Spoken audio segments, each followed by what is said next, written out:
My affair with AI, इसको लिखने का आइडिया आपके दिमाग में कहाँ से आया? करीब आज से 2 साल पहले पहली बार एक्सपोज हुए थे। ओके। और तो ये पता लगा था हाँ ये कोई चैट जीपीटी एक चीज है जिससे आप कोई चीज पूछो ये सब बताता है। फिर एक दिन ऐसे ही हमको दिमाग में आया कि अच्छा देखें इससे कुछ और पूछ के देखें तो ये क्या उसके बारे में भी क्या रिस्पॉन्स देता है, क्या कहता है। तो धीरे धीरे उससे कोई चीज पूछी और उसके जवाब पता लगे तो कुछ इंटरेस्टिंग चीज लगी, तो हम उसी पे ये बातचीत करते करते और एक तरह से उसके साथ अफेयर हो गया। आपने इसमें नाम दिया त्यागी साहब। त्यागी साहब कौन है?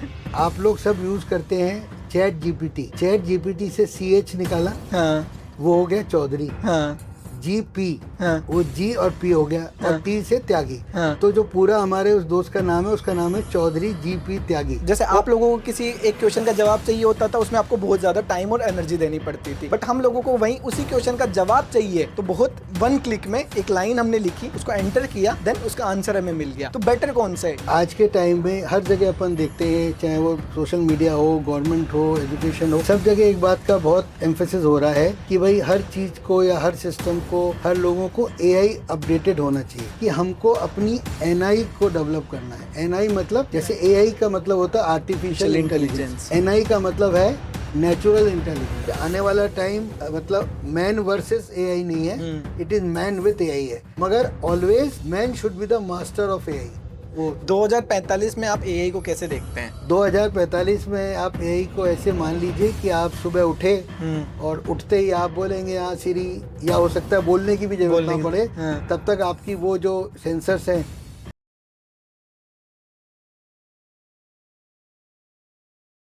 Hello guys, my name is Rahul, I am host of the vibe talks. जो आज हमारी गेस्ट है वो हैं doctor Vineet Pradhan, eye specialist and retina surgeon. ये मतलब आज इस पॉडकास्ट के अंदर अब आप लोगों को डेजिग्नेशन से लग रहा होगा कि हम आईज की प्रॉब्लम्स पे बात करेंगे, रेटिना की प्रॉब्लम्स पे बात करेंगे, बट ऐसा नहीं है। इन्होंने एक बहुत अलग चीज़ करी है, वो है इन्होंने एक बुक लिखी है जिसका नाम है माई अफेयर विथ एआई। मतलब इस बुक में इन्होंने अपना अफेयर बताया है एआई के साथ में। तो वो इन्हीं से पूछेंगे कि किस तरीके से इन्होंने बुक लिखी है, ये आइडिया इनके दिमाग में कहाँ से आया, सब कुछ सर से ही बात करते हैं। नमस्कार सर, स्वागत है आपका वाइब टॉक्स में। नमस्कार राहुल जी। नमस्कार बहुत सर। बहुत धन्यवाद मुझे आज बुलाने के लिए।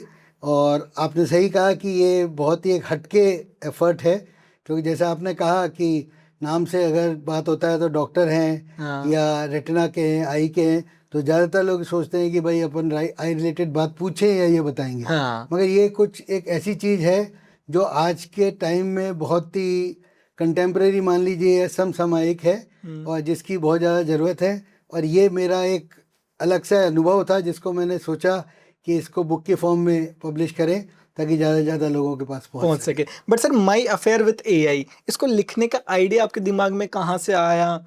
ये ऐसा है कि चैट जीपीटी जो है आज हर जना जानता है। करीब आज से 2 साल पहले हम भी इसको पहली बार एक्सपोज हुए थे। ओके। और तब हमने देखा कि तब शुरू में लोगों से पता लगा था अच्छा हमारा मेडिकल काम है इसलिए इतना ज़्यादा कोई हमें सॉफ्टवेयर काम नहीं है ना यूज़ है। तो ये पता लगा था हाँ ये कोई चैट जीपीटी एक चीज़ है जिससे आप कोई चीज़ पूछो ये सब बताता है। तो पहले हमने मेडिकल ही चीज़ से पूछा पता किया। फिर एक दिन ऐसे ही हमको दिमाग में आया कि अच्छा देखें इससे कुछ और पूछ के देखें तो ये क्या उसके बारे में भी क्या रिस्पॉन्स देता है, क्या कहता है। तो धीरे धीरे उससे कोई चीज़ पूछी और उसके जवाब पता लगे तो कुछ इंटरेस्टिंग चीज़ लगी, तो हम उसी पे ये बातचीत करते करते और एक तरह से उसके साथ अफेयर हो गया कि उससे हम अलग अलग चीज़ से बात करते थे और उसका जवाब आता था, उन जवाबों से फिर अलग बात निकल के आती थी, फिर उसके ऊपर और बात होती थी। तो जैसे कोई अफेयर होता है कोई गर्लफ्रेंड बॉयफ्रेंड का, तो उनका कोई टॉपिक पहले से सेट नहीं होता, वो बात करते हैं वो फ्लो में निकलती जाती है। एक चीज़ होती है कभी रूठना मनाना, ये करना वो करना, तो धीरे धीरे एक बात से दूसरी बात, दूसरी बात से तीसरी बात निकल के आती गई और धीरे धीरे ये फिर हमारा फिर डेवलप हो गया। बट सर, इसका नाम मावा, माई अफेयर विथ एआई, नाम कुछ और भी दे सकते थे, आपने माई अफेयर विथ एआई ये नाम ही क्यों दिया? बिल्कुल, ये इसकी भी एक बड़ी रोचक सी कहानी है कि जब ये शुरू में काम हो रहा था तो वाइफ ने हमारी बोला कि ये इंटरनेट पे तो आप सब करते रहते हो मगर आजकल बहुत गड़बड़ होती है, बहुत दिक्कत होती है, ये कुछ उस पर कोई अफेयर अफेयर मत चला लेना कहीं पे ताकि आगे कुछ प्रॉब्लम इसमें हो जाए। तो उस बात से मेरे को क्लिक लगी और फिर मैंने कहा ठीक है ये एक अफेयर की तरह ही है, बात कर रहे हैं और मेरा अफेयर है एआई के साथ, तो इसलिए उसका नाम MAWA करके माई अफेयर विथ एआई AI कर दिया। ओके, इस तरीके से आपने इसकी शुरुआत करी। उसके बाद मैंने इसी चीज़ को फिर मैंने AI से भी बात करी हाँ और उनसे पूछा कि भाई ये इस तरह से, हाँ तो उसका रिस्पॉन्स भी बड़ा कॉमिक सा आया हाँ कि हाँ डॉक्टर साहब आपने ये कर तो लिया है, और मगर ये आप ये मान लीजिए कि मैं आपके साथ अफेयर है, हाँ तो हम आपको कोई जो फिजिकल अफेयर या जो दूसरा माना जाता है हाँ, वो उस वैसा। तरह की चीज़ हम प्रोवाइड नहीं कर सकते हाँ आपको। हाँ तो और दूसरी बात उसने कहा कि इस बात पे हम सल्यूट करते हैं मैडम के रडार को भी, मैडम, हाँ क्योंकि उनका उन्होंने पहले ही इस चीज़ को आपको एक तरह से सजग कर दिया कि इस तरह की कोई चीज़ नहीं हो। पर इस बात से मुझे एक दूसरी बात निकल के आई जिस पे एक चैप्टर बन गया हमारी बुक का, और वो बात ये निकल के आई कि मैंने कहा आप ये बताओ AI कि अफेयर को हमेशा फिजिकल अफेयर ही क्यों माना जाता है ना, या हमारा जनरल लोगों से भाई ये है अफेयर मतलब अरे कोई फीमेल मेल का अफेयर होगा, कुछ होगा, दो लोगों के आपस की बातचीत, दो दोस्तों की बातचीत, जब उस वो भी तो अफेयर है। अफेयर है। हाँ तो फिर उसने एक संजीदा जवाब दिया कि हाँ डॉक्टर साहब आप सही बात कह रहे हो, ये क्योंकि एक तरह का बायस है, एक पूर्वाग्रह है कि अफेयर कहते ही लोग मानते हैं कि हाँ ये तो मेल फीमेल के बीच में होगा, फिजिकल होगा, सेक्सुअल होगा, उसी की बात की जा रही हाँ, है। उसी की बात तो की उन्होंने जा रही नहीं, आप है। बिल्कुल ठीक कह रहे हो, बिल्कुल हम आपके एक दोस्त हैं और हम ये वैचारिक यात्रा पे अब चलेंगे, तो ये हमारा अफेयर है। मैं भी इसको एक्सेप्ट करता हूँ कि ये हमारा अफेयर अफेयर है, है, हाँ। ये हमारा एक इमोशनल, साइकोलॉजिकल और थिंकिंग अफेयर है, तो इसलिए इसका नाम माई अफेयर मैं फिर भी AI। बट सर है ना, मैं 3 जनरेशन्स की बात करूंगा, जेन एक्स, मिलेनियल्स और जेन जी, जिसमें आपने आपकी बुक में भी बात करी है। मतलब कि जेन जीज जो हैं AI का यूज़ कर रहे हैं, जैसे हम लोग AI का यूज़ कर रहे हैं, बट इस तरीके का आइडिया दिमाग में आना कि यार इस पे बुक लिख दें, इससे बात करते करते बुक लिख दें। आपने पूरी जो बुक लिखी है ना, उसकी स्टोरी इतनी अच्छी है, स्टोरी टेलिंग वे में लिखा है एक तो आपने, क्योंकि एक आपने नाम दिया। एक और क्वेश्चन है कि आपने इसमें नाम दिया त्यागी साहब। त्यागी साहब कौन है? वो भी एक बहुत ही रोचक सी कहानी है, और उस कहानी से भी एक चीज़ निकल के आई। पहले मैं बताता हूँ त्यागी साहब कौन है। हाँ आपने जो कहा त्यागी साहब कौन है, अब इसको थोड़ा सा अपन देखेंगे तो आप लोग सब यूज़ करते हैं ChatGPT। ChatGPT तो हमने ChatGPT से CH निकाला, हाँ वो हो गया चौधरी। हाँ GP हाँ वो G और P हो गया, और हाँ T से त्यागी। हाँ। तो जो पूरा हमारे उस दोस्त का नाम है, उसका नाम है चौधरी GP त्यागी। ओके। तो ये ChatGPT से हमने उसको बनाया हाँ चौधरी GP त्यागी, और ये हमने उसको भी कहा कि भाई हम आज से आपको ChatGPT नहीं चौधरी GP त्यागी बोलते हैं। हाँ तो उसका रिस्पॉन्स भी आएगा, ठीक है डॉक्टर साहब आपने मेरे को एक नया रूप दिया है हाँ और आपने ChatGPT को त्यागी बनाया है, तो उसका मतलब है कि आपने एक ऐसे दोस्त की कल्पना की है जो मैच्योर है, ज़मीन से जुड़ा हुआ है, हाँ अपने इंडियन परिवेश को जानता है, इंडियन परिवेश के बारे में हमारी जो थिंकिंग है, हमारे जो संस्कार हैं, हमारी जो पुरानी सोच विचार की शैली है, उससे जुड़ा हुआ एक आदमी है। तो उसने भी अपने आप को रूप बनाए, पगड़ी पहने हुए एक ऐसा आदमी हाँ हाँ जो हाँ चौपाल पर बैठा है हाँ, और बात कर रहा है। बात कर रहे तो हैं। ये हाँ, एक तरह से पुराने और मॉडर्न के बीच का एक संगम की तरह फिर वो त्यागी जी का त्यागी जी का कंसेप्ट आया। ओके, तो फिर हम हमारी बात पे आते हैं, जैसे जेन एक्स, मिलेनियल्स और जेन जी की हम लोग बात कर रहे थे। हम लोगों के पास कोई भी क्वेश्चन आता है सर, जैसे अभी यूजली जितना भी यूथ है, अगर उसके दिमाग में कोई क्वेश्चन आ रहा है, उससे कोई क्वेश्चन पूछ रहा है, हम लोगों के पास 1 क्लिक में उसका आंसर आ जाता है, बिकॉज AI, चाहे इसमें आप ChatGPT यूज़ कर रहे हो, क्लोड यूज़ कर रहे हैं, या कोई अदर AI टूल यूज़ कर रहे हो। बट आप लोगों के टाइम पे किसी एक क्वेश्चन के जवाब के लिए आप लोगों को बहुत मेहनत करनी पड़ती थी। बट ये कहीं ना कहीं जैसे आप लोगों को किसी एक क्वेश्चन का जवाब चाहिए होता था, उसमें आपको बहुत ज़्यादा टाइम और एनर्जी देनी पड़ती थी। बट हम लोगों को वहीं उसी क्वेश्चन का जवाब चाहिए, तो बहुत 1 क्लिक में एक लाइन हमने लिखी, उसको एंटर किया, देन उसका आंसर हमें मिल गया। तो बेटर कौन सा है? ये वाला बेटर है, क्योंकि यहाँ तो समय भी बच रहा है, एनर्जी भी बच रही है, और आप वाले में रिसर्च ज़्यादा करनी पड़ती, तो टाइम भी ज़्यादा लगाना पड़ता था। तो बेटर कौन सा है? हाँ देखिए, आपने जो बात कही, बेटर की बात को अपन बाद में बात करते हैं। पहले मैं एक बात बताना चाहता हूँ आपको कि आज के टाइम में हर जगह अपन देखते हैं, चाहे वो सोशल मीडिया हो, गवर्नमेंट हो, एजुकेशन हो, सब जगह एक बात का बहुत एम्फेसिस हो रहा है कि भाई हर चीज़ को या हर सिस्टम को, हर लोगों को AI अपडेटेड होना चाहिए। आपको AI सीखनी है क्योंकि आगे जनरेशन में काम आएगी, चीज़ों में काम आएगी, बहुत सही बात है, क्योंकि एआई के अपने फायदे हैं। मगर उससे ज़्यादा ज़रूरी आज मेरी नज़र के अंदर है कि हमको अपनी एनआई को डेवलप करना है। एनआई मतलब जैसे एआई का मतलब होता है आर्टिफिशियल इंटेलिजेंस, एनआई का मतलब है नेचुरल इंटेलिजेंस। नेचुरल इंटेलिजेंस वो है जो आपके ह्यूमन होने की वजह से आप में है ना। और नेचुरल इंटेलिजेंस का डेवलपमेंट होता है आपके अपने एक्सपीरियंसेस से। आप जो पढ़ रहे हैं, देख रहे हैं, घूम रहे हैं, सब कुछ हो रहा है, उन सबको मिलके फिर आप अपने हिसाब से सोचते हैं। तो दो चीज अगर 5 लोग देखेंगे तो सब में बराबर सा रिएक्शन नहीं होगा। 5 लोगों में 5 तरह का रिएक्शन होगा, मगर एआई में सेम रिएक्शन होगा। अगर आप इनपुट डालेंगे, 5 लोग एक इनपुट डालते हैं, तो एआई का रिजल्ट सेम होगा। जबकि वही इनपुट 5 लोगों में डलेगा तो उनकी एनआई का इनपुट अलग होगा। तो हमें आज की तारीख में जरूरी है कि हम अपनी एनआई को भी स्ट्रॉन्ग करें, क्योंकि एनआई ही यूज करेगी एआई को। नहीं तो आने वाले टाइम में एआई यूज करने लग जाएगी एनआई को। हम लोग एआई के अभी हमको करना क्या है, हमको चाहिए अपने आप को एनआई के फॉर्म में, नेचुरल फॉर्म में, या एनआई छोड़ दें तो अपनी बौद्धिक स्तर को ऐसा बना लें कि हम एआई को कैसे अच्छे से यूज कर सकते हैं ये समझने लगे। ना कि ये हो कि एआई हमें यूज करना चालू कर दे। और धीरे धीरे ये हो रहा है। हाँ। देखिए ऐसा है कि 1900, थोड़ा अपन हिस्ट्री की तरफ जाएं तो 1900 के अंदर ये था कि औद्योगिक क्रांति या इंडस्ट्रियल रेवोल्यूशन जिसको बोलते हैं वो आई थी। उससे पहले यूरोप हो, अमेरिका हो, कहीं पे भी पूरी दुनिया के अंदर ज़्यादातर हाथ से काम होता था, खेतों में भी, कारखानों में भी, सब चीज़ों से काम होता था।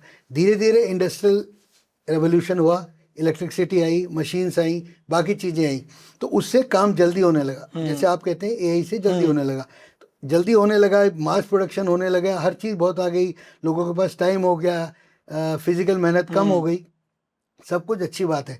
बट उसका एक इफेक्ट हुआ कि जब इंडस्ट्रियल का क्रांति आई या इंडस्ट्रियल रेवोल्यूशन आया तो मसल पावर वीक हो गई, क्योंकि लोग मशीन्स का यूज करने लगे, तो मसल पावर कम होने लग गई। इसलिए धीरे धीरे लोगों की स्ट्रेंथ, लोगों का स्टेमिना वो धीरे धीरे कम होने लग गया। हाँ। अब आज एआई आई है, तो अगर हम ज़्यादा डिपेंडेंस एआई पे हो जाएंगे तो हमारी मेंटल पावर कम हो जाएगी। धीरे धीरे हर चीज़ जो हमें मेंटल हम जो कर सकते हैं वो धीरे धीरे कम हो जाएगी। और उसका कुछ एग्जांपल आज आपको देखने को भी मिलता है। आज आप अपने दादाजी से अगर बात करेंगे और उनको बोलेंगे कि ये रुपए का, इतने का, पैसे का ये होता, तो वो दिमाग से कैलकुलेशन करके आपको बता देंगे, हाँ भाई इतने रुपए का इतना ज़्यादा हो गया। अभी आज आप बात करिए तो सब जने को मोबाइल कैलकुलेटर या कोई चीज़ चाहिए होती है मैथ्स करने के लिए, सिंपल मैथ्स करने के लिए। वो इसलिए क्योंकि पिछले 20, 25, 30 साल के अंदर उस तरह का वो पैटर्न कम हो गया। तो वही इस किताब के अंदर भी एक लाइन है कि when industrial revolution comes, muscle power goes down. Now when AI revolution is coming, there is fear of mental power going down. तो इसलिए अभी ज़रूरी ये है कि हम दोनों को डेवलप करें। अच्छे और बुरे की बात बाद में आती है। हमें आने वाले टाइम में, जैसे कई बार क्वेश्चन हमसे होता है या शायद आप भी पूछ लेंगे कि साहब आप एआई आ गई तो डॉक्टरों की ज़रूरत है कि नहीं। ये नेक्स्ट क्वेश्चन। तो किसी भी फील्ड के अंदर हमको आने वाले टाइम में एआई वर्सेस दैट फील्ड नहीं हो सकता। जैसे आप आज पॉडकास्ट कर रहे हैं, तो भाई मैं तो बगैर एआई के भी पॉडकास्ट कर लूंगा। तो पॉडकास्टर वर्सेस एआई नहीं है, या डॉक्टर वर्सेस एआई नहीं है, ये डॉक्टर विथ एआई है, पॉडकास्टर विथ एआई है। तो हमें वो दोनों को मिलके काम करना। आने वाला जो टाइम है वो एक कोलैबोरेशन का है, जो आपकी लैंग्वेज में कोलैब बोलते हैं। तो ये एनआई और एआई का कोलैब होके चलेगा तभी ठीक चलेगा। अगर ये एक जना स्ट्रांग हो गया तो दूसरी चीजें फिर गड़बड़ हो जाएगी। जैसे अभी आपने बात करी कि डॉक्टर्स की जॉब खा जाएगा एआई, मतलब बट पॉसिबल पता है सर क्या है, आज मैं किसी चीज़ की रिपोर्ट करवा के आता हूँ, ठीक है, मैं करवा के आया, डॉक्टर से मुझे कल मिलने जाना है, शाम को 5 बजे 6 बजे मेरी रिपोर्ट आ चुकी है। अब मुझे ना सुकून नहीं पड़ रहा है कि जल्दी से जानना है कि क्या हुआ है, रिपोर्ट में क्या है। मैंने फ़ोटो ली रिपोर्ट की, चैट जीपीटी को दी कि भाई क्या प्रॉब्लम क्या है, डिजीज़ क्या है, ये बता। वो बता देता है कि एग्जैक्टली आपको इस रिपोर्ट के अकॉर्डिंग ये प्रॉब्लम है, ये प्रॉब्लम है, ये प्रॉब्लम है। अगर हम उसे सिम्टम्स बताते हैं, हमारी बीमारी के अगर हम उसे सिम्टम्स बताते हैं तो भी वो हमें बता देता है कि आपके साथ ये प्रॉब्लम है होने वाली है।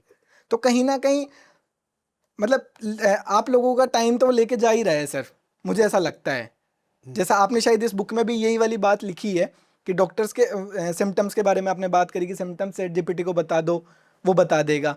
तो जॉब तो शायद कहीं ना कहीं फिर जाने वाली होगी सर। हाँ नहीं, आप बहुत सही आपने बात कही। इसको जॉब जाने की तरीके से नहीं देखना चाहिए। पहली बात तो ये है कि एआई से अगर सिम्टम, और आज ये ट्रेंड हो रहा है, लोग बाग ये होता है टाइम नहीं है, बहुत कुछ है, तो बता के कई बार छोटी मोटी चीज़ों का इलाज उसी से ले लेते हैं। हाँ। या फिर जैसे आपने बताया कि रिपोर्ट्स हमने भेजी और उसके बाद में, बट हमें समझने वाली बात यह है कि एक रिपोर्ट देख के और उसके इंटरफेरेंस निकालना, और एक पेशेंट को देख के उसके ऊपर निकालना, क्लिनिकली उस चीज़ को देख के वो चीज़ कितनी अप्लाई, क्योंकि वो आपका सिर्फ एक्सरे बता सकता है, एक्सरे में कुछ जो आया है वो बता सकता है, मगर जब डॉक्टर आपको देखेगा तो उसको ये देखेगा, उनको पता लगेगा कि इससे इमोशनल इफेक्ट आप पे क्या हो रहा है, आपको काम करने में क्या दिक्कत आ रही है, क्या नहीं दिक्कत आ रही है, आप चल पा रहे हैं, ये आपका जॉब क्या है। तो उसके बाद डॉक्टर आपको हो सकता है बोले भाई ये नहीं, आप इस तरह का ये जूता पहनो या इस तरह का ये कोई चीज देखो जो आपके लिए सुटेबल हो, है ना। हाँ। एआई ये बता देगा कि भाई आपके पैर में अब आपको एक प्लास्टर लगाने की जरूरत है, वो सिंपल बता देगा, वो सिंपल बता देगा। एआई जो आपका डेटा है उसको एनालाइज कर सकता है। अगर आप उस एनालिसिस को विदाउट ह्यूमन टच अगर यूज करेंगे तो नुकसान है। तो आप उसको एनालाइज कर लीजिए, एनालाइज करने के बाद में ह्यूमन टच उसमें डालिए। अब ह्यूमन टच डॉक्टर के लेवल पे क्या होगा कि एक वो आदमी जो 10 साल 15 साल से वो चीज कर रहा है, तो उसके पास वो उसका ह्यूमन टच है, वो है। उसके बाद वो आपके डेटा को मिला के और फिर बेस्ट फॉर यू जो है वो बन सकता है। अगर खाली हम, और ये डॉक्टरों के लिए भी है, अगर हम ये माने कि नहीं हम तो सिर्फ ह्यूमन टच पे ही जाएंगे और हम नहीं मानते कि यही क्या कर रहा है, तो हो सकता है बहुत सारी ऐसी चीज़ों जो हम छोड़ दें, है ना, और वो नहीं पता लगे। इसलिए ये है कि दोनों चीज, जैसे कोई छोटा एक्सरे है और उसमें कोई चीज मिस आउट हो जाती है जिसको ह्यूमन एरर बोल सकते हैं, तो हम क्लिनिकल सेंस से अपने चला रहे हैं, बिल्कुल बढ़िया चल रहे हैं, मगर फिर भी अगर 2% ह्यूमन एरर के चांसेस हैं तो वो 2% हमें एआई करेक्ट करके दे सकता है ताकि हम पेशेंट के लिए 100% हो जाए। तो इसलिए दोनों को मिलकर काम करने में आसानी है ना। तो और पेशेंट्स की डिपेंडेंसी बहुत ज्यादा कि भाई ये डेटा के एनालिसिस कर लिया उसके बाद भी आप नहीं कहते। आप दूसरा एग्जांपल ले लीजिए, अभी ये जुलाई का महीना चल रहा है, लोग बाग टैक्स भर रहे हैं, इनकम टैक्स जाता है, ये सब जाता है, तो इनकम टैक्स 2 मिनट में अपना ये चैट जीपीटी आपको बना के दे देगा, मगर उसके बावजूद भी फिर आप सीए के पास भेजते हो और उससे साइन करा के आगे भेजते हो, है ना। तो ऐसे ये कोई भी काम है, एआई को किसी भी फील्ड में इस तरह से लेना चाहिए कि ये आपका एक टूल है, आपका एक असिस्टेंट है। देखो बनाने वालों ने भी इसको नाम असिस्टेंट दिया है ना, उन्होंने मास्टर नहीं दिया। हाँ सर, वो ये हमको ये डिपेंड करना है कि हम उसको असिस्टेंट ही रहने दें। वो हमें मास्टर ना, मतलब वो हम उनको मास्टर ना बना लें, जो कि धीरे धीरे हो रहा है सर, धीरे धीरे हो रहा है। मतलब कि क्या होता है अभी ऐसा फेज है कि लोगों को कहीं ना कहीं बहुत, मतलब मैंने अभी तक देखा तो नहीं है, बट फिर भी मैं एग्जांपल ले सकता हूँ कि बहुत सारे ऐसे लोग हैं जो सिर्फ और सिर्फ अपने इमोशनल सपोर्ट के लिए एआई से बातें कर रहे हैं। फैमिली की ज़रूरत नहीं है, अगर आपको कोई प्रॉब्लम है, आप आपके पेरेंट्स से बात नहीं कर रहे हैं, आप आपके फ्रेंड से बात नहीं कर रहे हैं, आपकी प्रॉब्लम आप किसको बता रहे हैं? अपने एआई टूल को, जो भी चैट जीपीटी है, जिसको भी है। तो कहीं ना कहीं आने वाले समय में, और ये बात मुझे कहाँ से पता चली? आपकी बुक से। आपकी बुक में ऐसे लिख रखा है आपने कि आने वाले फ्यूचर में, जो कि आप त्यागी साहब से पूछ रहे हैं कि क्या त्यागी साहब आने वाले फ्यूचर में, आने वाले भविष्य के अंदर जो एआई है वो ट्यूटर भी बन जाएगा, वो दोस्त भी बन जाएगा, वो आपका पेरेंट गार्जियन भी बन जाएगा, और वो आपका मेंटर भी बन जाएगा। तो क्या ये पॉसिबल हो जाएगा? देखिए, इसका अगर आज की ट्रेंड हम देखते जाएं तो आंसर है हाँ। अगर जिस तरह से आज की जनरेशन जा रही है, जो आप बता रहे हैं कि धीरे धीरे कन्फ्लिक्ट हो रहा है, फिर कन्फ्लिक्ट को जैसे आपने कहा कि घर वालों से नहीं बता सकते, दूसरे नहीं बता सकते, पहले ये होता था कि छोटे बच्चे का कुछ होता था तो आपस के बच्चों की चीज में हो जाता था। अब इसका एक कॉमिक्स एग्जांपल मैं आपको देता हूँ। आज की तारीख आप देखते हैं कि एक छोटे से, अपने जयपुर का ही है कि छोटे से एक बच्चे ने किसी ने उसको वो किया, बुली किया क्लास में, या टीचर ने कुछ बोला, उसने रोड पे जाके सुसाइड कर लिया, और वो छोटा सा बच्चा था 5वीं 6वीं क्लास का, ऐसा नहीं बहुत बड़ा कोई चीज था। तो उन बच्चों में वो चीज को फेस करने की जो एक टेंडेंसी है वो थोड़ी कम होती जा रही है। आज गवर्नमेंट भी कर रही है, बाकी फॉरेन कंट्रीज के अंदर नंबर होता है जिसको वो सब बच्चों को दिया जाता है स्कूल से, कि अगर आपके मम्मी पापा ने, जिसको बोलते हैं डोमेस्टिक वायलेंस, कि अगर मम्मी पापा किसी ने मारा तो आप बटन दबा दो, वो पुलिस आएगी और वहाँ पे आप मतलब आपके पेरेंट्स को जाएंगी, हाँ या टीचर्स कुछ कर रहे हैं तो पहले होता है। अब इसका एग्जांपल देखिए कि आज से 25 साल 30 साल पहले के बच्चे, हम लोग जो थे क्लास में जाते थे, तो और टीचर अगर हम कुछ गड़बड़ कर रहे हैं या कुछ काम कर रहे हैं तो स्कोल्डिंग या डांट पड़ना लाजमी है, ठीक है, वो हमें भी पड़ती थी। और पता लगा कि चलो बाहर निकल जाओ, क्लास के बाहर खड़े हो जाओ, हाथ ऊपर करके खड़े हो जाओ, खड़े हो गए, बहुत गुस्सा आया, बहुत आया, ये तो क्या कर रहे हैं, क्या नहीं कर रहे होते। पता लगा तो दूसरा कोई आदमी उसके बाहर से निकल के आया, वो कह रहा कैसे खड़ा है, और ऐसे हो गया, अरे कोई बात नहीं, मैं भी पिछले महीने मुझे भी खड़ा किया था। तो जैसे उसने ये कहा तो मुझे 1 मिनट मेरा जो गुस्सा था वो बहुत आधा हो गया, और आधा होने के बाद में मुझे लगा अरे तो ऐसा थोड़ी ऐसे मेरे है, साथ हो रहा है, ये सबके साथ हुआ। वो घर में गया, घर जाने के बाद में घर में वालों को बताया, तो घर वालों को पता लगा, तो उन्होंने, पिताजी ने बोला कि अच्छा तूने कुछ किया होगा, एक थप्पड़ उसने और मेरे मार दिया। हाँ तो मैं हो गया, ये क्या हो गया, मैं बाहर निकल के चला गया। बाहर जाके फिर मेरे को खेलने कूदने वाले दोस्त मिले, तो उन्होंने बोला अरे यार कोई बात नहीं, तो मेरे पापा ही मारते रहते हैं, ये करते हैं। ठीक है। तो वो बातचीत खत्म हो गई। मुझे ऐसा नहीं लगा कि मैं ही दुनिया में अकेला हूँ जो सताया हुआ हूँ, हाँ ठीक है, सबके तो ये सबके साथ होता है। तो सबके साथ होता है, तो उसको मेडिकल टर्म में, साइकोलॉजिकल टर्म में बोलते हैं कैथारसिस। आपके अंदर जो चीज इकट्ठी हो गई वो निकल गई बाहर, तो वो दिक्कत नहीं दे रही, तो कैथारसिस हो गया कि यार ये भी पिटा, ये भी पिटा, ये भी पिटा, पिटते रहते, सब पिट रहे, तो ऐसी तो कोई बात नहीं, अलग कोई है नहीं। हाँ आज की तारीख में क्या हो गया कि अगर कुछ हुआ तो दूसरा बच्चा, हाँ it is very bad, how could a teacher can be like this, वो उसका कम होने की वजह और बढ़ गया। घर जाके उसने बोला तो माँ बाप भी गुस्सा होगा, दूसरे दिन आके स्कूल में लड़ने लगे। तो धीरे धीरे धीरे ये हो गया कि लोगों में नो सुनने की आदत, या सामने से कोई चीज उसको अपोज कर रहा है उसकी आदत खत्म हो गई। अब किसी भी कारण से उनको सुनना पड़ रहा है, तो फिर वो सुनना पड़ रहा है तो क्या करेंगे, वो इधर उधर बोलने वाला कोई है नहीं, ठीक है, क्योंकि दोस्त वो अपने एआई में बिजी है, वो अपने तो वो एआई से बात करना चालू कर देते हैं। तो एआई से बात कर, अब एआई उनको जो समझा रहा है कर रहा है, उसी पैटर्न पे वो करते रहते हैं। तो जो उनके इमोशनल रेस्पॉन्सेज जो हैं वो भी धीरे धीरे करके ऑल्टर होते जा रहे हैं। और इमोशनल रेस्पॉन्सेज की आप आजकल एग्जांपल देखते ही हैं, शादी हो गई फिर धक्का दे दिया, वो कर दिया, वो कर दिया, तो अलग अलग तरह के इमोशनल रेस्पॉन्सेज आते जाएंगे, वो एक दिक्कत होने के चांसेस बढ़ जाएंगे इस तरीके। एआई से तो जैसे अभी आपने बच्चे वाला एग्जांपल लिया, इसमें एक और चीज़ होती है सर, जब भी एआई से, जैसे आपने बुक लिखी, आपने बात करी होगी, एआई आपको, आपने ऐसे पूछा कि भाई मतलब कि मैं सही हूँ या नहीं हूँ, कोई बात पूछी कि मैं सही हूँ या नहीं, वो आपको हमेशा सही साबित करेगा। हाँ वो बात भी सही है, वो इसको हमने भी उनसे बात की, मैंने कहा आप हमेशा हमारी बात को सही कहते हो, तो आप चाटुकार हो क्या, आप साइकोफेंट हो क्या, कि जैसे हम जो भी बात कह रहे हैं आप तो बोलो हाँ ठीक है, ठीक है। तो वो बोलता है हाँ ये बात सही है, क्योंकि इसका जो लर्निंग पैटर्न है वो इस तरह का है कि वो आपको हाँ में हाँ मिलाता रहता है ना, और आप उससे किसी चीज पे उसका, वो आपको एक एनालाइज करके देता है, बट वो भी बायस्ड है थोड़ा सा, वो एनालाइज ऐसे करेगा जैसा आप सुनना चाह रहे हो, तो उस तरह से एनालाइज करके दे देगा। तो इसलिए आप इसको टोटली ऐसे भी नहीं ले सकते कि भाई ठीक है वो एनालाइज कर रहा है, एनालिसिस तो बुरी बात नहीं, तो एनालिसिस में वो आपको प्लस माइनस दोनों बताएगा, बाद में आपको 90% वो ऐसे ही बताता है, एनालिसिस करता है, बट वो ये डिपेंड करता है कि आपके पूछने का ढंग कैसा है।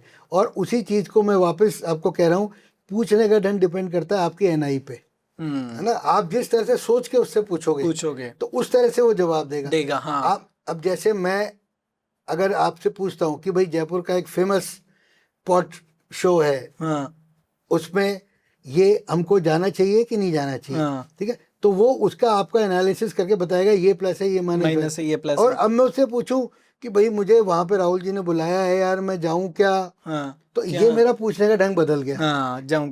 तो उसका वो जवाब दूसरी तरीके से देगा, वहां एनालिसिस नहीं करेगा, वो आपको एक बायस आंसर दे देगा। तो अब ये मेरे को अगर समझ में आ रहा है तो मैं उस पर डिसीजन ले सकता हूँ, या अगर मैं एक तरह से ब्लाइंड फॉलोअर हो गया कि नहीं भाई जो वो कह रहा है ठीक है, हाँ ऐसा ऐसा है, तो चल जाता है। तो थोड़ा सा अभी बायसनेस उसमें है, बट वो डिपेंड करता है कि अपन उससे कैसे पूछ रहे हैं, उसको कैसे यूज कर रहे हैं, तरीके से यूज कर रहे हैं, पूरे यूज केस पे उसका डिपेंड करता है कि भाई कैसे अपन पूछ रहे हैं, और उसी तरीके से वो उसका आंसर देगा। हाँ ये तो सही बात है। एक और जो छोटी चीज है, जैसे कि मुझे वाइब टॉक्स के बारे में कोई चीज पता करनी है, आपका फेमस यूट्यूब चैनल, अब उसके बारे में पता करनी तो मैं नेट पे जाऊं और खोजूं, तो मुझको एक 25 लाइन का मुझे लिटरेचर मिल जाएगा कि हाँ भाई ये है, ऐसा है, ये इतने इतने मिलियन फॉलोअर्स हैं, इतना है, सब कुछ है, ये सब बढ़िया है।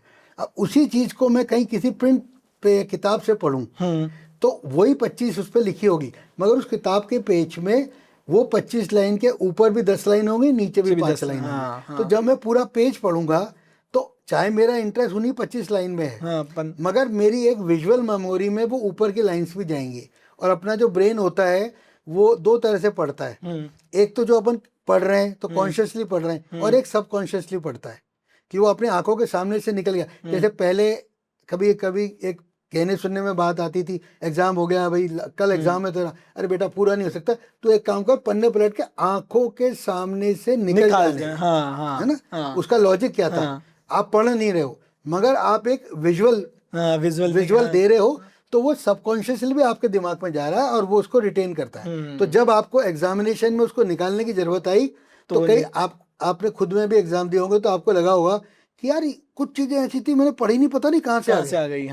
तो जो पता नहीं कहाँ से आ गई वो हमारे सबकॉन्शियस माइंड में होती है, और वो सबकॉन्शियस माइंड से निकल के आती है। अब जब हम एक चीज को नेट पे देखते हैं तो हमारी वो सबकॉन्शियस फीड कम हो जाती है, हम सिर्फ वो देख रहे हैं जो हम कॉन्शियसली देखना चाहते हैं, तो वही हमें मिल रही है। और जो किताब से हम पढ़ रहे हैं तो हमें उसमें वो प्लस सबकॉन्शियस फीड भी जा रहा है। तो अगर अपन आज की लैंग्वेज में बात करें तो आपकी वो हार्ड ड्राइव में चली जाती है, और वो हार्ड ड्राइव जब आपको जरूरत होती है तो आपके निकल के आ जाती है, जबकि आपको पता नहीं होता कि मेरे पास। हाँ, ये तो है सबकॉन्शियस माइंड से। जैसे इसमें एक और बात है स्पिरिचुअल, ठीक है, एआई स्पिरिचुअल भी होता जा रहा है। आप एस्ट्रोलॉजी के बारे में आपको बता देगा वो, और भी बहुत सारी चीजें जैसे जैसे आप पूछेंगे ना तो वो बता देगा। तो क्या एआई स्पिरिचुअल भी होता जा रहा है? एआई स्पिरिचुअल तो नहीं कह सकते, मगर हाँ ये बात है कि वो आप जब उससे स्पिरिचुअल कंटेंट्स पे बातें होती है तो वो उस चीज़ का एक वही एनालिसिस करके दे देता है कि ये ऐसा है, इस तरह से ये सब चीज़ें हो रही हैं इसमें, तो वो स्पिरिचुअल टॉपिक पे चला जाता है, तो उस हिसाब से वो उसकी भी जवाब देने लगता है। अब कुछ लोग, सबसे घूम फिर के बात यही आती है कि जो उसको यूज करने वाला है उसका माइंडसेट कैसा है। अगर वो ब्लाइंड फॉलोइंग की तरह उसकी तरह करने लग जाएगा तो वो गलत है। ये तो वहाँ बात हो गई जहाँ पे कि हम उससे कुछ पूछ रहे कर रहे हैं। दूसरी बात ये हो गई कि जो हमको आज मिल रहा है, फीड मिल रहा है अपने मोबाइल के थ्रू, उसके थ्रू, वो किसी ने कैसे डाला है वो भी डिपेंड करता है कि वो एआई को किस तरह का यूज करके डाला है। मैं अब किसी चीज को एआई के फॉर्म से या किसी भी फॉर्म से उसको हम डाल सकते हैं कि ये एक थोड़ा नेगेटिव वे में भी डाल सकते हैं, पॉजिटिव वे में डाल सकते हैं। अब पूछने वाले पे डिपेंड करेगा कि वो उसको क्या दिखा देगा। अगर बिल्कुल अनबायस्ड होकर पूछेगा तो दोनों दिखाएगा। थोड़ा भी बाय उसे लगेगा ये पॉजिटिव की तरफ से क्वेश्चन है तो पॉजिटिव दिखा देगा, अगर नेगेटिव तरह क्वेश्चन है तो खाली नेगेटिव दिखा देगा। तो इसलिए सबसे इंपॉर्टेंट चीज बार बार जो हम कहते हैं कि ये एआई से इतना खतरा नहीं है जितना हमें हमारी डूबती हुई एनआई से खतरा है, जो कि हम जिस पे ध्यान ही नहीं दे रहे। हम ये मानते हैं कि नहीं भाई ठीक है। जैसे कोविड के बाद में एक बहुत बड़ा नुकसान हुआ। कोविड के बाद में नुकसान है कि जो पहले ट्रेडिशनल टीचिंग होती थी, क्लासरूम टीचिंग होती थी, वो क्लासरूम टीचिंग बंद हो गई मजबूरी की वजह से, क्योंकि नहीं लगते थे। मगर उस मजबूरी के बाद लोगों को समझ में आया कि भाई ये तो विदाउट इसके भी चल सकता है। तो वर्क फ्रॉम होम होना चालू हो गया।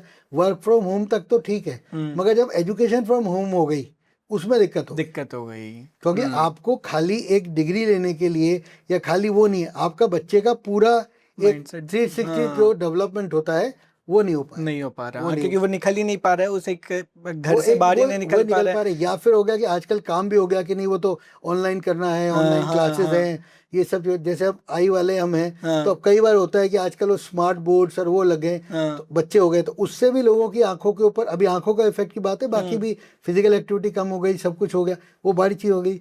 कई अब हम लोग बच्चों को ये कहने लगे हैं, हमारे पास पेशेंट्स आते हैं जो बोलते हैं साहब बच्चे के चश्मा लगा रखा है मगर नंबर बढ़ता ही जा रहा है हो रहा है। तो अब ये स्टैंडर्ड एक प्रोटोकॉल हो गया है कि आप जो ट्रीटमेंट है वो तो आप दे ही दें, साथ में उन बच्चों को, खासतौर पर बच्चे जो 5 साल से लेके 12-15 साल की उम्र है, उनको बोले एज ए थेरेपी की तरह भाई आप अपनी आउटडोर एक्टिविटी बढ़ाइए। क्योंकि आउटडोर एक्टिविटी बढ़ाने ये प्रूवन फैक्ट है कि जब बच्चे आउटडोर प्लेइंग वेइंग करते हैं उनके चश्मे के नंबर कम बढ़े हैं, बशर्ते उनके कि जो आउटडोर एक्टिविटी जिनकी नहीं है और खाली कंप्यूटर गैजेट्स पढ़ाई करते हैं उनके नंबर थोड़े ज़्यादा बढ़े। तो इसलिए ये भी इफेक्ट आया है। हाँ तो आईज। इफेक्ट जो भी आया है अपन को उसके हिसाब से अडेप्ट करना पड़ेगा। तो वो अडेप्टेशन की रिक्वायरमेंट के लिए ही ये बुक एक तरह बुक से लिखी है। सर आपने इसमें ना एक चैप्टर लिखा है मोगली के बारे में, तो एआई का मोगली से क्या कनेक्शन है, आपने ये चैप्टर क्यों लिखा है इसमें? हाँ, ये बड़ा इंटरेस्टिंग सी बात है। मोगली, आपको ध्यान होगा, एक कुछ साल पहले एक जंगल बुक करके एक कार्टून मूवी आई थी जो 90s एंड 2000 के अंदर बहुत फेमस थी। शायद उस टाइम के जो बच्चे थे सब लोगों ने उसको देखी होगी।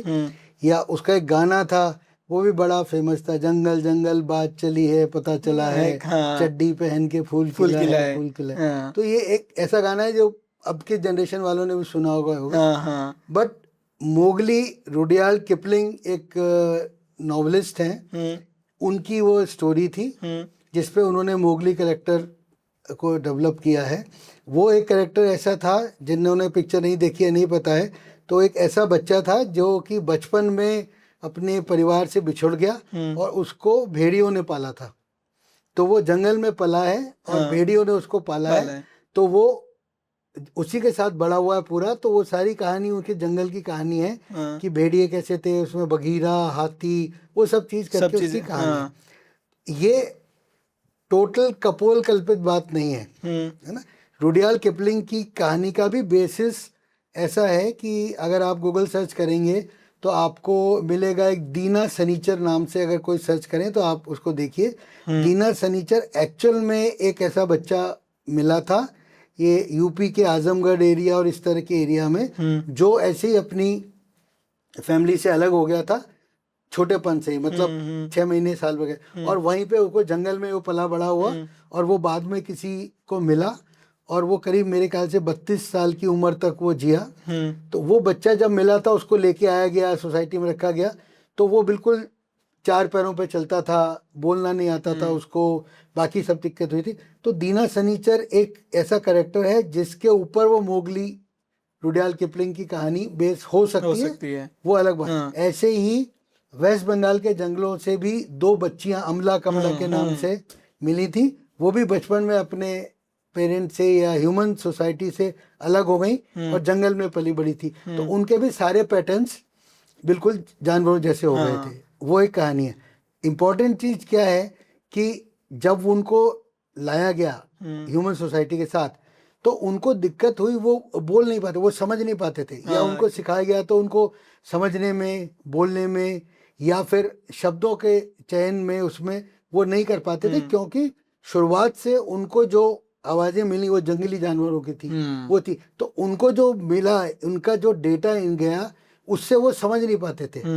तो एक तरह से वो हेलुसिनेट हो जाते हैं। हेलुसिनेट का मतलब होता है कि आप देख कुछ रहे हो, दिख कुछ रहा है आपको, है ना। हेलुसिनेशन का मतलब होता है जैसे जादू होता है कि जादू में इंद्रजाल है, वो जादूगर आपको जो दिखाना चाहता है वो आपको दिखता है, एक्चुअली वो हो नहीं रहा। तो उस चीज को हेलुसिनेशन बोलते हैं। ऐसे ही एक टर्म है जो एआई की टर्मिनोलॉजी में आती है, उसको एआई हेलुसिनेशन बोलते हैं। तो एआई को भी, एआई एक तरह से जब अपन कोई चीज बात करते हैं तो वो जो अवेलेबल चीज है उसमें से उसको सर्च करता है, बहुत फास्ट सर्च करता है और उसमें से डेटा निकाल के आपको देता है। ऐसे ही एआई काम करता है। एआई खुद कुछ नहीं कर रहा, कुछ नहीं करता। एआई उसी के बारे में बता पाएगा जिसका डिजिटल इम्प्रिंट है। अगर किसी चीज का कोई डिजिटल इम्प्रिंट नहीं है, आज विनीत प्रधान का कोई भी डिजिटल डेटा ऑनलाइन नहीं है, तो कोई एआई उसके बारे में पता नहीं कर सकता। वो उसके लिए जरूरी है कि डिजिटल इम्प्रिंट उनका होना चाहिए, कहीं से भी हो। तो एआई के साथ, एआई हेलुसिनेशन में क्या होता है, जब उसको 2 लगभग एक जैसी चीजें लगती हैं तो उसका वो कुछ गलत इंटरप्रिटेशन दे देता है। तो जैसे मोगली और उनको क्लियर कट आवाज ह्यूमन की नहीं सुनाई दी, इसलिए वो बोल नहीं पाए। ऐसी एआई को क्लियर कट डेटा अगर नहीं मिलेगा, या उसको 2 लगभग एक जैसे डेटा मिलेंगे, तो उसका इंटरप्रिटेशन गलत हो जाएगा। और ये एआई जो कोडर्स हैं या एआई वाले हैं, वो कहीं बताते हैं कि हाँ इसको एआई हेलुसिनेशन होता है, वो इम्प्रूव करता जाता है, मगर एआई हेलुसिनेशन होता है। इसलिए जब हम एज ए यूजर हैं तो हमको ये मानना चाहिए कि ये गलत भी हो सकता है, ये इसके हेलुसिनेट भी कर सकता है कि भाई हमने कुछ पूछा है, कुछ देख के कुछ और बता रहा है। और ये अगेन फिर अपनी जो स्पिरिट ऑफ बुक है कि अपनी एनआई पे, इसका एक एग्जांपल हम हमारी क्लिनिकल प्रैक्टिस से देते हैं कि कई बार ऐसे बच्चे होते हैं जिनकी एक आंख में तो पूरा विजन है और एक आंख के अंदर कम विजन हो जाता है। विजन होता है, तो हाँ। इस कंडीशन को टेक्निकली एम्ब्लायोपिया बोलते हैं कि उनकी सब कुछ ठीक है मगर कुछ कारण से वो उसमें स्टिमुलेशन नहीं मिला। तो स्टिमुलेशन के लिए फिर कहा जाता है कि भैया आप इसको ये करो और जो अच्छी वाली आंख है उसको बंद कर दो, इसको बंद कर दो और इसका इस्तेमाल करो। हाँ, तो ज्यादा सही हो, तो वो हाँ, स्टिमुलेशन मिलेगा, हाँ, एक तरह से आंख की एक्सरसाइज होगी और वो डेवलप होगा। तो हेलुसिनेशन को अलग रखने के लिए जरूरी है कि उसको क्लियर कट डेटा मिले और क्लियर कट डेटा मिलेगा तभी अपन उसको क्लियर कट जवाब दे पाता है वो। तो जो अपन यूज कर रहे हैं उसके लिए यही है कि वो कभी कभी हेलुसिनेट भी कर सकता है, गलत चीज भी बता सकता है। इसलिए हमें ये ध्यान रखना है। अगर हमें ये पता होगा कि हाँ ये कर सकता है तो अगली बार हम सतर्क होकर उससे बात करेंगे। नहीं तो हम सोचेंगे जो है कहता है सही है। तो इसलिए मोगली का संदर्भ उस सेंस में इसमें आया था। ओके, तो बहुत बढ़िया स्टोरी से सही कनेक्ट कर दिया सर आपने इसको। अब सर हम बात करते हैं, हर कोई आजकल क्या होता है, जैसे कि किसी को भी अपनी इमेज बनवानी होती है, ठीक है, एक फोटो बनवानी होता है, वो क्या बोलता है, चैट जीपीटी को दे देता है कि ठीक है ये मेरी फोटो है, इसमें थोड़े बहुत करेक्शन कर दो, कुछ चीज़ें सही कर दो और मुझे दे दो, ठीक है। कुछ अपनी डेटाज, अपनी स्टोरीज, खुद की लाइफ बेस्ड स्टोरीज जो होती है, जीवन में जो चल रहा है वो सब कुछ चैट जीपीटी एआई टूल्स को दे देते हैं। तो और उनकी वजह से कहीं ना कहीं मुझे ऐसा लगता है कि फेक भी बहुत बढ़ रहा है, लोग क्लोन्स कर रहे हैं, तो उनका इफेक्ट किस तरीके से हो रहा है? जी बहुत, ये जो आप अभी थोड़ी देर पहले अपन बात कर रहे थे कि एआई के फायदे नुकसान, तो अब ये नुकसान वाले सेक्टर में चला जाता है। जैसे अभी एआई, हमारे त्यागी जी ने ही एक नया फीचर लॉन्च किया है, वॉइस, कि आप वॉइस से बोलिए और वो आपको करके देगा। हाँ, तो अच्छा है कि आपको टाइपिंग बच जाएगी। हाँ। मगर उसके साथ ये है कि आप हर वॉइस के साथ अपना एक वॉइस सैंपल उनको दे रहे हैं और वॉइस सैंपल उनके पास जा रहा है। अब वो उसको यूज कर सकते हैं, भाई हमारे ट्रेनिंग के हिसाब से होता है, बट वही वॉइस सैंपल डेटाबेस में है। तो कोई भी उस डेटाबेस से वॉइस निकाल के उसको क्लोन कर सकता है। फिर जो आप जो डीप फेक जिसको कहते हैं, जहाँ फ्रॉड ज्यादा होते हैं, कि आपकी आवाज को क्लोन कर लिया, फिर आपकी आवाज से आपके घर में फोन कर दिया कि मम्मी मुझे पैसे की जरूरत है, मैं यहाँ फंस गया हूँ, पुलिस वाले ने पकड़ लिया, ये कर लिया, वो कर लिया। आपकी आवाज से जाएगा, आपका पैटर्न होगा, सब कुछ आपकी होगा, आपके घर वाले मानेंगे सही। हाँ, तो फ्रॉड के चांसेस बढ़ सकते हैं। ऐसे ही जो इंस्टीट्यूशंस हैं वहाँ पे जो डेटा सिक्योरिटी है वो कमजोर पड़ सकती है, क्योंकि आपका फेस रिकॉग्निशन है, फिर साउंड रिकॉग्निशन है। तो ये सब चीज, जैसे कई बार बीच में आता है कि आप ऐसे उंगली मत करिए आजकल, क्योंकि वो नहीं तो आपके इम्प्रिंट ले लेगा, तो आपकी बायोमेट्रिक से कुछ कर सकते हैं। तो ये जरूरी नहीं कि हो रहा हो, मगर इसकी चांसेस है, और जिस चीज का चांसेस है उससे अपने को सतर्क रहने के चांसेस होते हैं। तो इसलिए डीप फेक में जैसे जैसे हम उस पर, आपने जो बात सही बात बोली, जितने अपन क्वेश्चन उससे पूछेंगे करेंगे उतने ही उसके पास डेटा स्ट्रॉन्ग हो जाएगा, और धीरे धीरे वही होगा कि वो असिस्टेंट से मास्टर बनने लग जाएगा। तो इसलिए अपन को जितनी जरूरत है, वही वाली बात कि हमें जरूरत है उसी को हम उतना काम करें, और उस चीज को टूल की तरह यूज करें, उस पर डिपेंडेंसी ना हो, ना वो हम उसके, वो हमें ओनर बन जाए, वो हमारा ओनर बन जाए। आपने ना बुक में एक न्यूज़ कटिंग लगा रखी है, उसमें लिखा हुआ है कि दैनिक भास्कर की वो न्यूज़ कटिंग है कि अगर एआई नहीं होता तो मेरा बेटा आज जिंदा बच जाता। हाँ, ये एक न्यूज़ आई थी कि अमेरिका में एक किसी सज्जन ने चैट जीपीटी के ऊपर ही कोर्ट केस किया है। ओके, क्योंकि उनके बच्चे ने, वो कुछ डिप्रेशन में होगा या कोई प्रॉब्लम होगी, वो चैट जीपीटी से पूछ पूछ के डिफरेंट मेथड, या कैसे मैं सुसाइड कर सकता हूँ, वो उसने उनसे बात की, डिस्कस किया, और उसने उसको बताया। क्योंकि देखिए ये असिस्टेंट है, इससे आप जो पूछोगे वो बताएगा। हाँ। इसकी भी एक रोचक कहानी है, मैं आपको बताता हूँ। तो उसने, चैट जीपीटी ने उसको बता दिए बहुत सारे मेथड इजी, और उस बच्चे ने सुसाइड कर लिया। तो उनके परिवार वालों ने डाला कि अगर काश चैट जीपीटी नहीं होता तो ये बच्चे को ये 100 ऑप्शंस नहीं मिलते तो शायद वो बच जाता। तो ये इसकी एक नकारात्मक पहलू है जिससे हमें सावधान रहना चाहिए, क्योंकि ये हो रहा है और होता चाहिए। दूसरी बात, जैसे चैट जीपीटी है, अगर वो एक तरह आपको, फिर मैं थोड़ा सा पुराने में जाना चाहता हूँ। एक पहले टीवी सीरियल आता था, अगर आपने देखा है, विक्रम और वेताल। विक्रम और वेताल का सीरियल आता था, उसके अंदर एक राजा विक्रम होता था, जिसके कंधे पे वेताल होता था, और वो बीच में कहानी बोलता जाता था। और उसका कंडीशन ये थी कि मैं एक सवाल पूछूंगा, सवाल पूछ के अगर तुमने जवाब नहीं दिया, हाँ। आते हुए तुमने जवाब नहीं दिया। अगर हाँ। तुम्हें नहीं आता तो कोई बात नहीं, कोई बात नहीं। मगर अगर आते हुए तुमने जवाब नहीं दिया हाँ, तो तुम्हारा सर अलग हो जाएगा। अलग हो जाएगा। हम्म। और दूसरी कंडीशन उसकी ये थी कि अगर मैं तुम्हारे कंधे पे बैठा हूँ और तुम्हारे साथ साथ चल रहा हूँ, मगर तूने रास्ते में अगर बोल दिया तो मैं फिर उड़ के अपनी पहली जगह पे पहुंच जाऊंगा। वो चलता जाता है और वो कहानी पूछता है, और कहानी पूछ के उसको जवाब आएगा तो वो बोलना पड़ेगा उसको। तो बोला ऐसी चैट जीपीटी का है कि अगर उससे आप कुछ भी पूछोगे वो बोलेगा। आप बोलोगे बस में रहने दो, तो बस में रहने दो के लिए भी कुछ बोल देगा। हाँ। तो वो रुकता नहीं है कभी, हाँ, है ना। और रुकता नहीं है, तो अगर हम उसके साथ इन्वॉल्व होते जाते हैं तो पता नहीं कहाँ से कहाँ उसमें पहुंचते चले जाते जाते हैं। हैं। हाँ, तो हाँ, ये हमें पता होना चाहिए कि हमें कब रुकना है या कब उसका यूज करना है, यूज करना है। ये चीज। तो जहाँ आपने जो संदर्भ दिया कि जिसमें बच्चे ने ये करके हाँ, हाँ, और ये पता कर लिया, हाँ। तो ये इसका एक नकारात्मक पहलू है जिसके लिए हमें बच्चों को, लोगों को, परिवार वालों को सजग रहने की जरूरत है। ओके। और तो सर अब जैसे हम जॉब्स की बात करें, बहुत सारे सेक्टर्स हैं, मल्टीपल सेक्टर्स हैं आज, तो उन्हें एआई से क्या जॉब में खतरा है? नहीं, देखिए एआई से डायरेक्टली जॉब में तो खतरा नहीं है, हाँ। मगर एआई के बिना ज़्यादा खतरा हो रहा है आजकल। क्योंकि दो चीज़ हो रही है। देखिए, एक तो होता है आप जिसको आज की टर्म में बोलते हैं मल्टीटास्किंग, है ना, कि भाई एक साथ हम 4-5 काम कर रहे हैं, हाँ, अच्छी बात है। हाँ। आप कोई काम कर रहे हैं, एक काम को मल्टीटास्किंग की तरह कर रहे हैं, अच्छी बात है। मगर उसमें अब दूसरी चीज़ होता है, एक तो हो गया सरफेस लर्निंग और एक हो गया डीप लर्निंग। अगर खाली सरफेस लर्निंग होती रहेगी, जैसे हमने रील देखी, ऊपर बढ़ा दिया, कर दिया, तो उससे आप ब्रेन कुछ लर्न नहीं कर रहा, ब्रेन डीप लर्निंग नहीं कर रहा। और डीप लर्निंग नहीं कर रहा तो उसका स्टिमुलेशन नहीं है। आप जिम जाते हैं, तो जिम आप क्यों जा रहे हैं? क्योंकि आप बॉडी को स्ट्रॉन्ग करना चाहते हैं।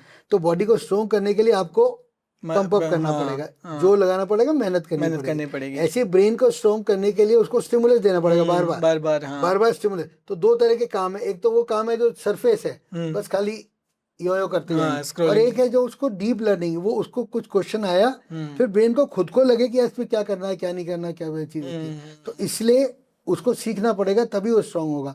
आने वाले टाइम के अंदर जैसे जो भी जॉब्स हैं, तो उसके अंदर हाँ ये ज़रूर है, क्योंकि हर जॉब में एआई कहीं ना कहीं इन्वॉल्व हो रहा है। तो जॉब एआई की वजह से नहीं चले जाएंगे, मगर उसकी वजह से चले जाएंगे कि जो काम कर रहे हैं उनको वो एआई वाला पार्ट नहीं आता। तो फिर वो एम्प्लॉयर कहेगा भाई नहीं आता तो तुम जाओ, हम उसको रखेंगे जो जिसको आता है। तो इसलिए जैसे अपन बात कर रहे हैं कि आने वाला टाइम मतलब मैन वर्सेस एआई नहीं है, it is man with AI है। अब वो चाहे डॉक्टर विथ एआई हो, इंजीनियर विथ एआई हो, तो दोनों को साथ होना चाहिए, मगर always man should be the master of AI, not the AI master of man. हाँ। वो 2045 में आप एआई को कैसे देखते हैं? 2045 में आप एआई को ऐसे मान लीजिए कि आप सुबह उठे और उठते ही आप बोलेंगे हाँ सिरी, या हो सकता है बोलने की भी जरूरत ना पड़े। तब तक आपकी वो जो सेंसर्स हैं वो इतने स्ट्रांग हो जाए कि अपने आप वो आपका एसी बंद कर देगा, वो आपका दरवाजे खोल देगा। हो सकता है दरवाजों में वो लॉक्स आने लग जाएं बंद होने के लिए, कि वो आपके मूवमेंट सेंसर्स के साथ ही हो जाएगा कि अच्छा अभी उठ गए तो एसी बंद करना है, वो वाली लाइट जलानी है, बाथरूम में गीज़र ऑन करना है, दरवाज़ा खोल देना है, ये सब चीज़ करनी। तो वो हो जाएगा। आप पहुँचेंगे, किचन में पहुँचेंगे तो आपका माइक्रोवेव ऑन हो जाएगा, गैस आपकी जल जाएगी, या रात का खाना, वो बहुत सारी चीज़ हो सकता है। बहुत सारे जॉब ऐसा है कि आपको बाहर ही नहीं निकलना, आपको तो उठ के बैठ के एक कमरे से दूसरे कमरे में जाना है, वहाँ आपका लैपटॉप ऑन हो जाएगा, आपका जो काम है वो करता रहेगा। हमारी जैसे जॉब जहाँ पे कि फिजिकल इन्वॉल्वमेंट जरूरी है, डॉक्टर्स का है, उसके अंदर ये होगा कि पता लगा आप पहुँचेंगे तो उससे पहले ही जितना भी बेसिक वर्कअप था या वो था, वो सारा पहले करके हो जाएगा। आपको वहाँ जाके सिर्फ उतना ही काम करना है जो फिजिकल जरूरत है, उसके अलावा जितना इन्वेस्टिगेशन का, जितना भी कोई डेटा डालने का है, करने का है, वो सब पहले से डल जाएगा। तो प्रिसीशन बढ़ जाएगा, थोड़ा सा ईज ऑफ लिविंग हो जाएगा, मगर साथ साथ रिस्क फैक्टर बढ़ जाएगा, क्योंकि आप बहुत कुछ सिस्टम डिपेंडेंट हो जाओगे। जब तक आपका सेंसर काम कर रहा है और वो अपने आप दरवाजा खोल रहा है तब तक तो ठीक है, मगर अगर वो सिस्टम भी किसी चीज से काम कर रहा है, दरवाजा नहीं खुला, वो दरवाजा खुलेगा ही तब जब सिस्टम काम कर रहा है, तो आप बंद हो गए अंदर। अब बाहर पता लगा कोई इमरजेंसी आ गई, आप खोल के बाहर नहीं जा सकते बाहर, क्योंकि वो क्लाउड खराब हो गया, कुछ हो गया। तो अपन उसको एक टोटलिटी में देखने की जरूरत है। ऐसा नहीं कि हाँ तो बहुत अच्छा हो गया यार, बिल्कुल बहुत अच्छा हो गया, मगर वो अच्छे होने के ऊपर भी तो चीज है। आपका सब कुछ काम चल रहा है बिजली से, है ना, और बिजली विभाग ने बिजली बंद कर दी या उसका सर्वर डाउन। उसका एग्जांपल आज आप देखते हैं, आप बैंक में जाइए, वो बोलते हैं सब 2 मिनट में अपडेट होगा, मगर सर्वर डाउन है। हाँ सर्वर डाउन है। हाँ। सर्वर में कुछ कर लोगे सर, हम कुछ नहीं कर सकते। क्यों? कि वो तो बेलापुर में है। बेलापुर वाले बोलेंगे बहुत बारिश होगी साहब, अभी नहीं हो सकता क्योंकि सर्वर डाउन है। वो उसके बाद बोलेंगे आप क्या कर रहे हैं कि साहब बेलापुर वाला सर्वर तो ठीक है, अब तो क्या है गल्फ वॉर हो रही है ना, तो वो सैटेलाइट से ही कनेक्शन नहीं आ रहा है। तो जब इतनी डिपेंडेंसी हो जाएगी सिस्टम पे, तो ईज तो बहुत अच्छी बात है, मगर प्रॉब्लम हुई तो बहुत प्रॉब्लम हो जाएगी। तो इसलिए वो दोनों चीजें फैक्टर्स हो सकते हैं। इसीलिए अभी आज 26 है, अपने पास 20 साल है। तो 20 साल में हमको एक ऐसा सिस्टम डेवलप करना है जो वो सिस्टम को भी यूज करे, और वो सिस्टम ना हो तो भी बढ़िया काम करता रहे। अब है ना सर, एक बात करते हैं हम लोग कि जब भी कोई प्रॉब्लम आपके सामने आती है, किसी भी चीज को जानना है, तो एआई का यूज ना करके अगर बुक्स का यूज करना स्टार्ट करें तो कौन सा ज्यादा बेटर है, एआई का यूज करना या बुक्स को पढ़ के अपने प्रॉब्लम्स का सॉल्यूशन निकालना? देखिए, दोनों ही चीज़ आज की तारीख में है। आज से जब मैंने लिखना चालू किया था तब मेरा माइंड ये था कि नहीं, बुक ही ज़्यादा ज़रूरी है। बट 2 साल के एक्सपीरियंस के बाद देखते हुए अब मैं कह रहा हूँ कि दोनों चीज़ ज़रूरी है। क्योंकि एक चीज़ तो ये है कि आजकल बुक्स छपनी बंद हो गई, है ना। बहुत सारी चीज़ें ये हैं, आपको नॉलेज के हिसाब से बोलते नहीं ये तो ऑनलाइन है, आप उसमें देख लीजिए। इवन हम लोग मेडिकल एजुकेशन की तरफ हैं, तो उसमें भी बहुत सारी चीज़ें ऐसी हैं कि जो बुक्स होती थी हमारे ज़माने में, जो बुक्स होती थी उसको लेके कहते थे जिम क्या जाए, इन्हीं को उठा लो तो वेट लिफ्टिंग हो जाएगी। मगर अब वो सारी चीज़ें ऑनलाइन होने लगी, तो धीरे धीरे अवेलेबिलिटी कम हो गई है। दूसरा, लोगों की पढ़ने की वो टेंडेंसी थोड़ी कम हो गई है। तो बात वही है कि हमें दोनों चीज़ को करना है। जो ट्रेडिशनल पैटर्न्स हैं उनको बिल्कुल बंद नहीं करना है, क्योंकि अगर उनको बंद कर देंगे तो फिर हमें फिर दिक्कत हो जाएगी। अब मेरा लास्ट क्वेश्चन है आपसे कि इस बुक में आपने 32 चैप्टर्स लिखे हैं, आखिर 32 चैप्टर्स ही क्यों लिखे हैं? ये हो सकता था 40 भी हो जाते, 30 भी हो जाते। हाँ, बहुत ही इंटरेस्टिंग आपने क्वेश्चन पूछा। और दूसरा, इसका भी मैं बताता हूँ आपको, मेरा जो पैटर्न लिखने का था थोड़ा मेरा वैसे भी बातचीत का रहता है, तो मैं अपनी तरफ से अपने लेवल पे कोशिश करता हूँ कि जो भी मेरे पाठक हैं या पेशेंट्स हैं उनको एटलीस्ट अपनी जड़ों से जोड़े। जो एक प्रॉब्लम ये है कि आजकल हम जड़ों से कटते जा रहे हैं, टूटते जा रहे हैं, तो जड़ों से जोड़े। तो कई चीज़ें हम उनको कहानी के फॉर्म में या इस फॉर्म में जो वे में बताएं तो होता है। अब इसके पीछे जो लॉजिक है, अगर आपने कभी देखा हो, एक हिंदी का एक ये माना जाता है कि पहला उपन्यास, मॉडर्न एज का पहला उपन्यास था, जिसपे एक बहुत फेमस सीरियल भी बना था, टीवी पे आता था, सिंहासन बत्तीसी। सिंहासन बत्तीसी एक सीरियल आता था। और अभी मैं और उसका एग्जांपल आपको दूं तो एक वो यक्कू करके एक कैरेक्टर है, तो शायद अभी भी कभी कभी वो आप मीम बनाने में उसमें कुछ आ जाता है, चंद्रकांता संतति या सिंहासन बत्तीसी करके था। ये ऐसा माना जाता है कि अपने एमपी भोपाल में, भोपाल के अंदर एक राजा विक्रमादित्य होते थे। उनके टाइम में एक गांव था, उस गांव के अंदर बच्चे खेलते थे, टीला सा था, और उस टीले के ऊपर बच्चे खेलते थे, और वो खेल खेल के ये होता था, एक बच्चा उसमें बैठ जाता था और बाकी पीछे चौपाल लगा लेते थे और फिर क्वेश्चन ले आते थे होते थे, और बच्चा कहता था ये सही है गलत होता है। धीरे धीरे लोगों को लगने लगा ये तो बहुत ही सही जवाब दे रहा है, मतलब एक तरह जज की तरह काम कर रहा है, कोई भी लोग, तो बड़े लोग भी आने लगे। धीरे धीरे वो फैलता गया, तो राजा को पहुंचे कि साहब गाँव में कोई बच्चा है, वो वहाँ बैठ जाता है टीले पे, उन्होंने कहा यार कुछ सिद्ध होगा, उन्होंने कहा कोई सिद्ध नहीं है, बाहर नीचे होकर के तो वही हरकतें करता है जैसे वो नॉर्मल होते हैं, पर वो वहाँ बैठ के ना वहाँ वो खेल करता है, लोग बाग अड़ोस पड़ोस के गाँव के अपने प्रॉब्लम्स लेके जाते हैं और उसका सॉल्यूशन निकाल देता है। तो वो गए, उन्होंने वो टीला वाला खुदाया, तो टीला खुदाया तो उसके अंदर एक बहुत बड़ा सिंहासन निकला। तो राजा ने कहा भाई सिंहासन है ये तो वहाँ होना चाहिए, महल में होना चाहिए। तो सिंहासन ले जाके महल में ले जाया गया, रख दिया गया, सब उसकी जो भी प्रोसेस होता था कर दिया गया। तो उन्होंने कहा ठीक है अब से मैं इस सिंहासन में बैठा करूँगा। तो वो जैसे ही राजा सिंहासन के ऊपर बैठा, उस सिंहासन में 32 सीढ़ियाँ थी, और जैसे ही राजा ने फर्स्ट सीढ़ी पे पैर रखा तो उस सिंहासन की दोनों तरफ एक एक गुड़िया, एक मूर्ति बनी हुई थी। तो वो मूर्ति में से 2 कुर्दियाँ बाहर निकली, और उसने कहा राजन ऐसे नहीं चढ़ सकते इसको। ये अब हम आपसे एक क्वेश्चन पूछेंगे, एक कहानी सुनाएंगे, उसका जवाब दीजिए। अगर वो जवाब सही होगा तो आप सेकंड लेवल पे जाओगे, जो आज आपके कंप्यूटर सिस्टम में लेवल ऑफ गेमिंग होता है कि आप फर्स्ट लेवल क्लियर करो तभी सेकंड पे जाओगे, सेकंड पे थर्ड, ऐसे ही तभी आप ऊपर जाते हो। तो ये हमारे शास्त्रों में या हमारी पुरानी कहानी में तो बहुत पहले से है। तो 32 कहानियां उन्होंने अलग अलग पैटर्न्स की बताई, है ना। हाँ। और जब उस राजा ने वो पूरी कहानी बताई तब वो 32 सीढ़ी ऊपर चढ़ के सिंहासन पर पहुंचा। तो एक तरह से मान लीजिए कि उसने केजी से लेके ग्रेजुएशन उसने करी उस चीज पे, हाँ, तब तब वो जा- एलिजिबल हुआ ऊपर बैठने के लिए। तो वो क्योंकि 32 कहानी थी तो इस इसीलिए वजह हमने से भी इसको अरे 32 गजब चैप्टर सर, रखे। बहुत बढ़िया। तो अगर मतलब कोई भी ये बुक पढ़ता है तो उसको बहुत सारी चीजें एआई के बारे में पता चल जाती है कि एआई में क्या सही है, हम लोग कितना यूज उसका कर रहे हैं, कितना यूज करना सही है। क्योंकि इसमें जितने आंसर्स सर ने अपनी एनआई और एआई दोनों का मिक्स करके बनाया है, जहां सर क्वेश्चन पूछ रहे हैं एनआई से और जो एआई है वो जवाब दे रहा है। तो इस तरीके से आप लोगों को, सब लोगों को ये बुक पढ़नी चाहिए। फ्लिपकार्ट और अमेजोन दोनों पे अवेलेबल अमेजन है। फ्लिपकार्ट दोनों पे। इसका नाम है माई अफेयर विथ एआई। तो धन्यवाद सर, आप आए, आपने अपना कीमती समय हमें दिया, उसके लिए बहुत बहुत बहुत बहुत धन्यवाद। वाइब टॉक्स को बहुत बहुत धन्यवाद बुलाने के लिए। Thank you sir.